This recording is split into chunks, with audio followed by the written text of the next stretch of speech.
All right, in this video, I'm just going to be talking about exactly what I'd do if I were to start crypto again from zero today. And this picture, if you're wondering, is just of my dorm back when like a couple months into when I first started trading. Before we start, though, I do want to make it clear that the odds are 100% against you right now. So don't expect to just become rich within a month like you saw back in 2024. Instead, I think your highest priority should just be learning as much as possible. Number one, I'm going to talk about what you shouldn't do. So I think definitely don't trade new pairs. You're not cupsy, you're not scented. New pairs definitely used to be the place to be if you wanted to like go from 0 to 100, especially like back during AI meta, all of that. But nowadays, I would say there's mainly just slop there, and the good coins, like the actual good cooks, they're usually coins that have been out for a while, and then just a random catalyst comes up, which I'll talk about later in the video. But what I would say that you should actually focus on is I think front running is very very good. Um, if you have a low port, because you can kind of just toss like a soul or like have a soul into these random bottomed out narratives that you know have like a guaranteed catalyst coming up or like a 50% chance of something coming up. Um, and then usually, this was the method I actually used back in the day. Like one of them it used to be way more effective back then. But like for example, with the Olympics, all the country coins were mooning really hard, and that was a really really free front run. And there was a sell off before the Olympics, and if you bought that one, I'm pretty sure there was a good bounce after that once the Olympics actually started. And then more recently, obviously, we had the FIFA World Cup. There was a coin at like 3 mil, 4 mil, something like that last night. And then all of those country coins did well again as well. Can also apply to like non IRL event coins. So like I don't really have any examples in mind, but like if you know a dev is gonna talk about some coin, or if you know like some big person is gonna say something about a tech coin or like a tech project, you can buy the bottoms of those two, and usually it works out as well.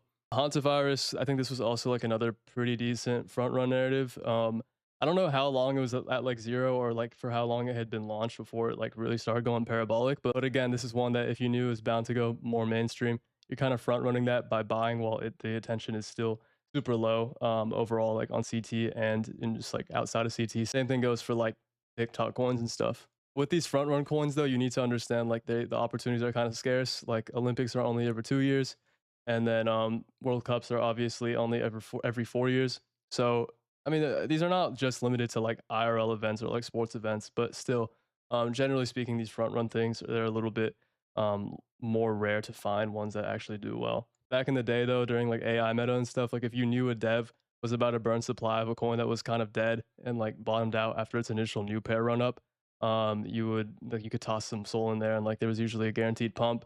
Same with like spaces and other like slop updates that we used to value a lot higher back in the day. The next one is catalyst trading, which you've heard me say 1,000 times now. I think, again, you've probably seen the previous videos about like Asteroid Moltbook, America's Back, that ton long, all of those. I consider catalyst based trading because, there's just a very, very clear catalyst and you just top blast on that. Catalyst trading, you're buying on a green candle, whereas with front running, you're usually buying on a red candle. You can usually probably put a little bit more of your portfolio into these catalyst trades, whereas with front runs, probably putting a little bit less. I think Clux explains it pretty well. It's one of the only ways for like unknown traders to have an edge without gambling or getting farmed. He says that the market is realizing it. Personally, I don't think that really matters just because like if the catalyst is truly good, the coin will still go up regardless. But anyways, I mean that's a debate for another day. What you'll notice with this though is that it's consistent, but it can take a while to stack up gains. For example, there's only a mult book once every couple months, right? There's only an asteroid once every couple of years. Obviously, you don't have to be only choosing the best of the best narratives. There are like smaller versions that do well too. But regardless, what you'll notice is that across these two good methods, you have to be very patient, and opportunities aren't always abundant,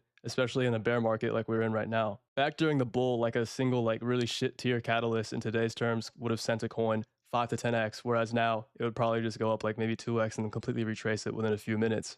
So you have to be okay with, just not taking a trade for multiple days on end if needed. So patience overall right now I think is a huge edge regardless of you having a small or large portfolio. Last thing I'll say, which isn't like super related to trading itself, but if you are starting with a low port, just make sure your X feed is really, really good. Following the right people, you're taking in the right info. And just when the markets are dead, just scroll on Twitter. I mean, there are tons of good sources out there right now. There are a lot of good interviewers. For example, Thread Guy's doing a great job. I think the FOMO in the Trenches series is really good. There are plenty of other people doing interviews as well. Just take in as much info as possible. But one thing you need to remember is don't just take anyone's word for being the truth just because you see them as a better trader than you.